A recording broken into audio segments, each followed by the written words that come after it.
మీ ఇంట్లో మొదటి కోటీశ్వరుడు మీరే అవ్వాలనుకుంటున్నారా? ఈ ఫైనాన్షియల్ వెబినార్ లో ఇప్పుడే జాయిన్ అవ్వండి. Hello viewers, welcome back to Suman TV. మగవాళ్ళు మగవాళ్ళ యొక్క స్ట్రగుల్స్ ఏంటి అంటే అందరి గురించి కాదండి, కొంతమంది మగవాళ్ళలో ఆనిముత్యాలు కూడా ఉంటూనే ఉంటారు. ఫ్యామిలీ కోసం స్ట్రగుల్ చేస్తూ ఉంటారు. అయినా సరే వాళ్ళకి కావలసినంత ఇజ్జత్ అంటారు కదా, అది దొరకటం లేదు. సో ఈరోజు ఒక్కసారి మగవాళ్ళ గురించి మాట్లాడుకుందాం. ఏంటంటే వాళ్ళు జెంట్సే కదా, అన్ని దులిపేసుకుంటారు. వాళ్ళకి ఎమోషన్స్ ఉండవు, వాళ్ళకి బాధలు ఉండవు. మోసాలు చేసేది వాళ్ళే, వదిలేసి వెళ్ళిపోయేది వాళ్ళే, ఇబ్బంది పెట్టేది వాళ్ళే అని అస్తమాటు అంటూ ఉంటాం కదా మనము. అసలు ఏంటి వాళ్ళ యొక్క స్ట్రగుల్స్ ఏంటి, వాళ్ళ యొక్క ప్రెషర్స్ ఏంటి, ఈరోజు మాట్లాడడానికి మనతో పాటు ఉన్నారు family counsellor, public speaker Rajani Rama గారు. మేడంతో మాట్లాడదాం.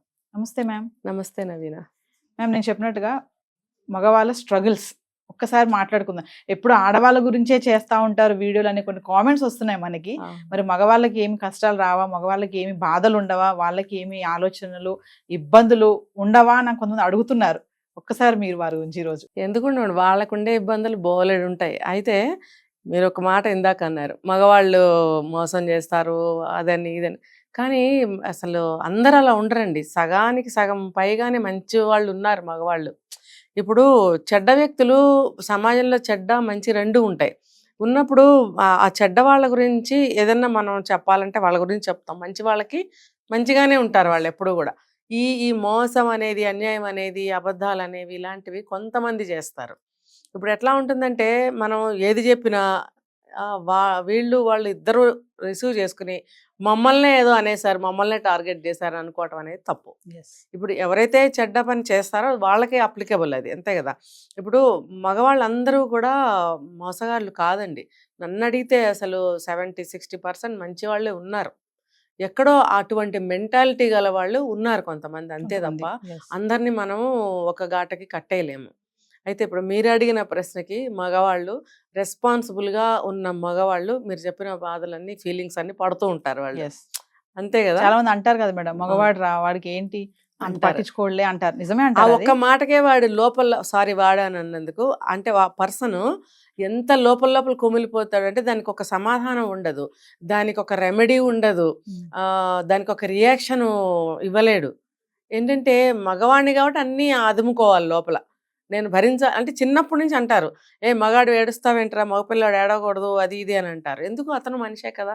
బాధ వచ్చినప్పుడు ఏడిస్తే మగవాళ్ళు ఏడవకూడదు, ఆడపిల్ల అంటారు అని అలా అలవాటు చేస్తారు. కాబట్టి అది దుఃఖం వచ్చినా ఇంకోటి వచ్చినా వాళ్ళు ఆపుకునే ప్రయత్నం చేస్తూ ఉంటారనమాట. అది పెద్ద అయిన తర్వాత అలవాటు అయిపోయి ఇంకేడవకూడదు, ఇంకా వాళ్ళు ఏడవకూడదు, ఏదైనా బాధ వచ్చినా చెప్పుకోకూడదు అనే అభిప్రాయానికి కూడా వచ్చేస్తారు. ఇది ఎక్కడా లేదుగా. నీకు బాధ వస్తే మగవాడు బయటికి చెప్పుకోకూడదు అనేది ఎక్కడా లేదు నాకు తెలిసినంత వరకు. మరి బాధ వచ్చినప్పుడు చెప్పుకోవచ్చు, కానీ ఇది కూడా ఇందులో కలిపేసి దుఃఖం వచ్చినా బాధ వచ్చినా పైకి చెప్పరు, అలాగే ఉంచేసుకుంటారు లోపల. ఉంచేసుకోవడం తనకి తాను గిరిగీసుకోవడం అనమాట. అది ఇప్పటికైనా మించిపోయింది లేదు. ఈ మగవాళ్ళు ఎవరైనా సరే బాధ వస్తే చెప్పుకోవాలి, పంచుకోవాలి, అది ఎక్స్ప్రెస్ చేయగలగాలి. ఎందుకు ఆపుకోవాలి, దానికేమి రిస్ట్రిక్షన్స్ లేవు కదా. అంటే ఏడిస్తే అందంగా ఉండదు కాబట్టి ఏడవకూడదు అని అంటారే కానీ బాధ దుఃఖం వచ్చినప్పుడు ఎందుకు ఏడవకూడదండి, ఏడవచ్చు. మన కుటుంబ సభ్యుల మధ్యనే కదా, తప్పేమీ లేదు. ఇది ఆడవాళ్ళకే పరిమితం, మనం అలా కాదు అనేది ఏమీ లేదు.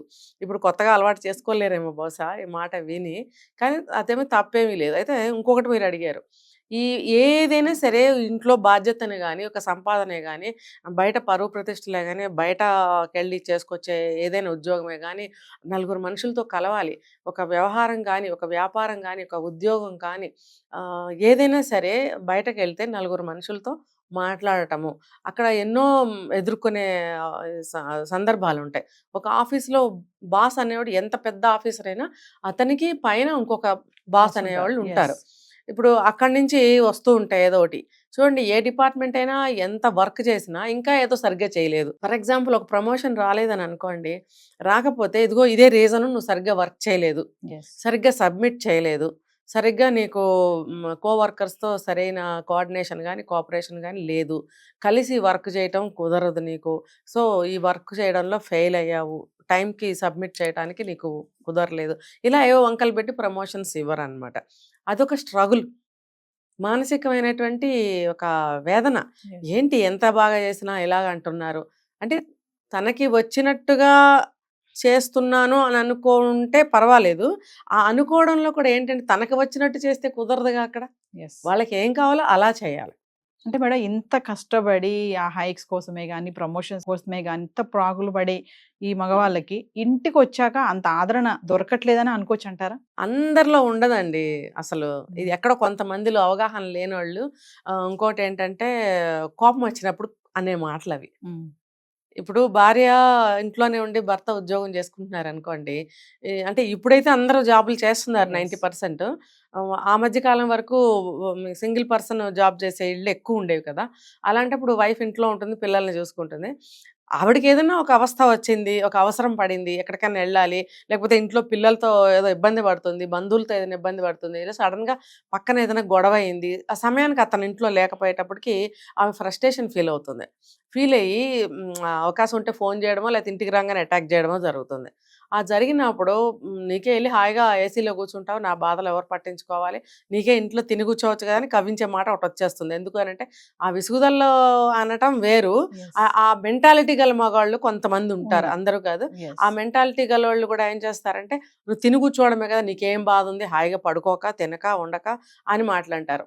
దాంతో ఈవిడికి ఇరిటేషన్ వచ్చి ఇంకో మాట అంటుంది, నీకే ఏసీలో కూర్చుంటావు అక్కడికి వెళ్ళి, నీకేముంది హాయిగా పెన్నుతో 4 మాటలు రాసేస్తావు, లేకపోతే టైప్ చేసేస్తావు వచ్చేస్తావు, మరి ఇంటి దగ్గర నేను ఎన్ని ఫేస్ చేస్తాను. నిజానికి ఇది కూడా ఒక బాధే లేడీస్కి ఇంట్లో. అలా అలా అలా ఫేస్ చేసే లేడీస్కి మాత్రమే, అందరు లేడీస్ రారు ఇందులోకి. Yes.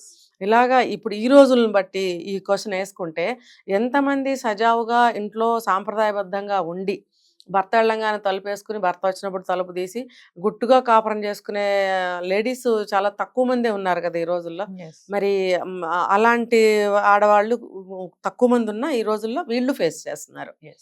మరి పాతకాలంలో అయితే ఎక్కువ మంది లేడీస్ ఫేస్ చేశారు కాబట్టి ఈ బాధలతోటి భర్తను అంటుంది. కొంతమంది కేటగరైజ్ చేస్తే వాళ్ళకి ఎంతసేపు డబ్బు ఆశ, వస్తువుల ఆశ, ఏదేదో ఉంటుంది. అటు తిరగాలి, ఇటు తిరగాలి, అది ఇవ్వలేదు, ఇది ఇవ్వలేదు. ఈ కోపంతో కూడా అటాక్ చేస్తారు. Yes. నీకే హాయిగా అక్కడికి వెళ్ళి కూర్చుంటావు, నువ్వు సంపాదించేదానికి ఏమొస్తుంది, వాళ్ళ ఇంటికి వెళ్ళాను, వాళ్ళు అది కొన్నారు, ఇది కొన్నారు, మరి నేను ఎప్పటి నుంచి అడుగుతున్నాను, నువ్వు నాకు అరేంజ్ చేయలేదు అని ఆ ఫ్రస్ట్రేషన్లో మాట్లాడతారు. ఇప్పుడు అతను విసిగిపోయి ఇంటికి వస్తాడు కదా, రెచ్చిపోతారు, పెద్ద గొడవ అయిపోతుంది. Yes. పక్కన పిల్లలు ఉంటే వాళ్ళు తెల్లబోయి ఆశ్చర్యపోయి ఇలా చూస్తూ ఉంటారు. ఇక వాళ్ళకి ప్రింట్ అయిపోతూ ఉంటాయి మనసులో అనమాట. అలా పిల్లల ముందు కూడా మన వాదన ఆడుకోకూడదు, అది వేరే టాపిక్.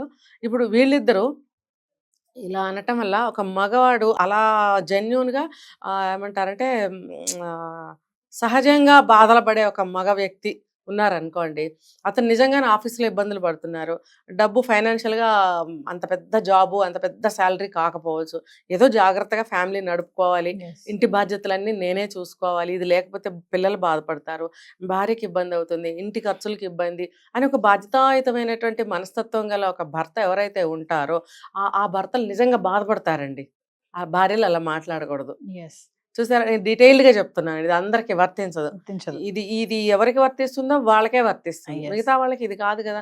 ఒకవేళ అలాంటి మనస్తత్వం ఎవరికన్నా ఉంటే బయట పడకపోతే బయట పడకండి, జాగ్రత్తగా ఉండండి. అంటే నిజంగా మగవాళ్ళ మనస్తత్వం మేడం దులుపుకొని వెళ్ళిపోవడము, వాళ్ళకి ఎమోషన్స్ ఇవి ఏమి ఉండవంటారా నిజంగా? లేకపోతే అన్ని అణిచిపెట్టేసుకుంటారా? ఇంకంటే ఈ ఫ్యామిలీ కోసమే గానీ, ఇంకా ఆఫీస్ ఒక కోసమే పాక్షికంగా ఏ ఆడవాళ్ళు ఇలాగే అంటారులే అని చెప్పి, "ఏ నోరు మూసుకో, ఇంతే ఉంది గడుపుకో" అని చెప్పి ఆవిడకి దులిపేసి ఈయన దులిపేసుకొని వెళ్ళిపోతాడు. అట్లాంటి కాపురాలు సజావుగానే వెళ్తాయండి. Hmm. ఆయన నిలబడి పట్టించుకొని ఆవిడ అన్నదానికి ఇంకొక 2 అంటేనే వేరే విధంగా అయిపోతుంది అక్కడ. Yes. కానీ మీరు అన్నది కరెక్ట్. అసలు ఏంటి ఉన్నది ఇది, సరిగ్గా గడిపితే గడుపు, లేకపోతే లేదు, నేను ఇంతకన్నా ఏం తేలేను అని దులుపుకొని వెళ్ళిపోయాడు అనుకోండి, అక్కడికి ఆవిడకి కూడా అర్థమైపోతుంది ఈయనతో ఎంత పోట్లాడినా ఇంతకంటే రాదని. ఆవిడ కూడా అర్థం చేసుకుని దానికి అడ్జస్ట్ అయిపోతుంది ఆవిడ కూడా. Yes. అప్పుడు ఏం గొడవలు వస్తాయండి, ఏమి రావు. Yeah. అయితే కోరికలు గుర్రాలు అయితే తప్ప మనం చెప్పలేము. అటువంటి పరిస్థితిలో సర్దుకుపోవాల్సిన పరిస్థితి ఎంత, భర్త ఎంత తెస్తే అంతే సర్దుకోవాలి కదండి. Yes. పెళ్ళప్పుడు చెప్తారు ఈ ఉద్యోగం లవ్ అయినా అరేంజ్డ్ అయినా నా ఉద్యోగం ఇది, నా జీతం ఇది. అంతకంటే ఎక్కడి నుంచి కన్నాలు వేసి దొంగతనాలు చేసి ఏదో రాబరీస్ చేసి తేలేం కదా అనేది వాళ్ళకి అండర్స్టూడ్. కాబట్టి నా భర్త సంపాదన ఇంతే, ఇటువంటి ఉద్యోగము, దీనికి ఇంతే శాలరీ వస్తుంది, ఆమె కూడా దానికి బాండ్ అయిపోయి ఉండాలి, ఉంటుంది కూడా. Yes. ఉన్నప్పుడు ఎటువంటి గొడవలు రావు. మధ్యలో కోరికలు ఎక్కువైనాయి అనుకోండి, వాళ్ళని చూసి వీళ్ళని చూసి మరి గొడవలు తప్పవు. అలాంటప్పుడు భర్త ఏం చేయాలి, దులుపుకునే వెళ్ళాలి. ఆయన దులుపుకుని వెళ్తే ఈవిడికి కూడా దులుపుకున్నట్టే అవుతుంది. నువ్వు అటు నేను ఇటు రేపటి నుంచి మామూలుగానే సంసారం మామూలుగానే సాగుతుంది. అంతేగా ఆయన అక్కడ నిలబడి ఇంకో 2 మాటలు అన్నాడు అనుకోండి, గొడవలే వస్తాయి. ఇంకా వేరే విధంగా చెప్పాలంటే ఉన్న దాంట్లో సర్దుకోవాలి. అప్పులకి వెళ్తే ఆ అప్పులు మళ్ళీ ఈయన ఇంకో అప్పు చేసి ఆ అప్పు తీర్చాలా? అది ఇంకా బర్డెన్ కదా. అయితే దులుపుకుని వెళ్ళిపోవడం అంటే అందరు రిసీవ్ చేసుకోలేరు మళ్ళీ లేడీస్. అది ఇక్కడ మళ్ళీ ఇంకొకటి, అతను దులుపుకుని వెళ్ళిపోయినంత మాత్రాన ఈవిడ దులిపేసుకుని ఈవిడ కూడా ఆయన ఇంతేలే అనుకుని దులిపేసుకుని తన పని చేసుకుంటే మేలు. లేదనుకోండి, నేను ఇంత వర్రీ అయ్యి చుట్టుపక్కల అందరి మధ్యలో నేను ఇంత ఇన్సల్ట్ ఫీల్ అవుతున్నాను ఇది లేక. ఇది అంటే పర్టికులర్ వస్తువు ఏదైతే ఆవిడ అక్కడ చూసొచ్చి కావాలని అన్నదో అది అవ్వలేదు కాబట్టి భర్త ఇలా దులిపేసి వెళ్ళిపోతున్నాడని రేపు నేను నాకు ఇట్లా నలుగురిలో అనే ఒక ఫీలింగ్ ఉంటుంది ఆవిడకి. ఉన్నప్పుడు ఆవిడ ఇంకొంచెం ఎక్కువ బాధపడటము, దాన్ని మనసుకు తీసుకుని కొంచెం గొడవ చేసుకోవడము అలాంటివి జరుగుతాయి. అందుకని అవతల వాళ్ళ మెంటాలిటీని బట్టి వీళ్ళు కూడా కొంచెము అట్లా దులిపేసుకున్నట్టుగా కాకుండా కొంచెం సరి చేసి చెప్పాలి. అయితే మీరన్న పాయింట్ ఏంటంటే ఎవరేమన్నా అవమానాలు చేసినా దులిపేసుకుని వెళ్ళిపోవడం అని మీరు అన్నారు కదా, అది దానికి సమాధానం ఇది. అందరూ దులుపుకుని వెళ్ళరండి. దులుపుకుని వెళ్ళే వాళ్ళు చాలా తక్కువ శాతం ఉంటారు. ఎవరండి ఎవరన్నా అంటే ఊరుకుని వెళ్ళిపోయే వాళ్ళు ఎంతమంది ఉంటారు చెప్పండి. కానీ ఫ్యామిలీ పరంగా అయితే కొన్ని కొన్ని పట్టించుకోకుండా ఉండటం అనేది మంచిది. అందుకని నేను ఇదంతా చెప్పాను. దులుపుకుని వెళ్ళిపోతాము మేము అని అంటున్నారు కదా మగవాళ్ళు. ఓకే, దులుపుకునే వెళ్తారు, కానీ రిఫ్రిగేషన్స్ కూడా వాళ్ళు ఫేస్ చేయాల్సి వస్తుంది. అందుకని దులుపుకుని వెళ్ళిపోతారు, ఓకే, నేను కూడా ఒప్పుకుంటా. కానీ దులుపుకుని వెళ్ళిపోకుండా కాస్త శాంతపరిస్తే కూడా సంసారాలు బాగుంటాయి. అయితే మీరు అడిగిన టాపిక్ మళ్ళీ వెనక్కి వస్తున్నాను. పాపం అన్ని బాధలు పడతారు మగవాళ్ళు. దులుపుకుని వెళ్ళిపోతారు, బయట ఎవరన్నా ఏమన్నా అన్నా భరించుకొని అక్కడ కూడా మరి ప్రతి చోట గొడవ పెట్టుకోవాలి. ఇప్పుడు ట్రాఫిక్లో అడ్డం వస్తాడు, మరి వాడిని ఏమన్నా అన్నామంటే మనం మన లోపల నుంచి మనం మాట్లాడినా కారు లోపల నుంచి కానీ బస్సు లోపల నుంచి కానీ వినపడకపోయినా లిప్ మూమెంట్ అనేది వాడికి అర్థం అవుతుంది, నిలబడి తగాదాడతాడు. కాబట్టి అక్కడ దులుపుకుని వెళ్ళిపోవాలి. పై ఆఫీసర్ ఏదైనా అన్నాడు అనుకోండి, ఆయన దగ్గర మనం తిరగబడి మాట్లాడలేము, దులుపుకునే వెళ్ళిపోవాలి. మరి అలా దులుపుకుని వెళ్ళకపోతే పాపం వాళ్ళకి సమస్యలే. కానీ మనసు నిండా వ్యాకులత, ఏంటి ఇలా ఎలాంటి జీవితం జీవిస్తున్నాను నేను, ప్రతి వర్డ్తో పడటమే అని బాధ కలుగుతుంది వాళ్ళకి. అందుకని ఏం చేయాలంటే, నేను ఇందాక చెప్పినవన్నీ సహజ సిద్ధంగా ఇంట్లో ఉంటాయి అవి. అందుకని మనం ఏం చేయాలి, ఇంటికి రాగానే మనం వాళ్ళకి సేద తీర్చాలి. ఇది మనం ఒక వీడియోలో మాట్లాడుకున్నాం. భార్య ఇంట్లోనే ఉండే భార్యలకి నేను చెప్తున్నా. ఇద్దరు ఉద్యోగాలు చేస్తే కూడా దానికి కూడా నేను చెప్పాను. ఇప్పుడు భార్య ఇంట్లో ఉండి భర్త మాత్రం బయటకు వెళ్ళి వచ్చేటప్పుడు అతనికి ఎన్ని చికాకులు ఉంటాయి, ఆ చికాకుల మీద కోపం వస్తుంది. మనం రాగానే కానీ కాసేపు అయిన తర్వాత కానీ ఆ టాపిక్ తీసామనుకోండి, ఆ కోపం అనే బాక్స్ ఓపెన్ చేసి ఈవిడ మీద చూపిస్తాడు. ఈవిడేం తక్కువ కాదు కదా, ఇంకా 2 వస్తాయి. అనవసరమైన అన్రెస్ట్ వస్తుంది. కొంచెంసేపు వదిలేయాలి వాళ్ళని, వదిలేస్తే అన్నీ బాగుంటాయి. కాబట్టి మగవాళ్ళు కూడా మీకు బాధ వచ్చినా కోపం వచ్చినా దుఃఖం వచ్చినా ఇంట్లో షేర్ చేసుకోవచ్చు. చేసుకోకూడదని ఎప్పుడో పాతకాలం అమ్మమ్మలు నాయనమ్మలు తాతలు చెప్పున్నారు కాబట్టి అవి పాటించాల్సిన అవసరం లేదు. అలా అయితే చాలా చెప్పారు, అవన్నీ ఇప్పుడు మనం పాటిస్తున్నాము. మన వీల్ ప్రకారం మనం వెళ్ళటం లేదు. అలాగే ఇది కూడా ఒక బాధ వచ్చినా సమస్య వచ్చినా ఇంట్లో భార్యతో మీరు షేర్ చేసుకోండి. చేసుకుంటే ఈ మగవాళ్ళు అనే ఈ బాధల నుంచి కొంచెం ముక్తి కలుగుతుంది. అంటే ఏదో నాకు తెలిసిన చిన్న రెమెడీ చెప్పాను, ఎందుకంటే ఎంతో జీవితం చూసిన వాళ్ళం కాబట్టి ఏ సమస్య దేనివల్ల వస్తుంది, ఏ సమస్య వస్తే ఎలా ఉండాలి అనేది ఆడవాళ్ళకైనా మగవాళ్ళకైనా చెప్పగలుగుతాం. ఎందుకంటే ఇంత జీవితం చూసిన వాళ్ళం కాబట్టి. మీకు తెలుసా, మీరు చూసారా అని అనుకోవద్దు ఎవరో కూడా. ఇప్పుడు నేనున్నాను, నా తమ్ముడిదే చూడొచ్చు, నా అన్నదే చూడొచ్చు, లేదా నా భర్తదే చూడొచ్చు. ఇది నా అనుభవం కాదా? అయినప్పుడు ఇంకొక మగ వ్యక్తికి నేను చెప్పగలుగుతాను కదా, అదనమాట. నేను చూసున్నాను కాబట్టి చెప్తున్నా. దుఃఖం వస్తే బరస్ట్ అయ్యి ఏడ్చే మగవాళ్ళు 100కి ఉంటారు, 2 ఉంటారేమో. కానీ దుఃఖం వస్తే ఏడవచ్చు. తండ్రి పోయినా తల్లి పోయినా చాలామంది ఏడవరండి. ఎందుకంటే ఇదే ఏమన్నా అనుకుంటారు. ఎందుకండి, అది ఏడవాల్సిన పరిస్థితి. ఎందుకు ఏడవాలా అంటే పోయిన వాళ్ళని ఆనందంగా పంపించాలని అంటారు.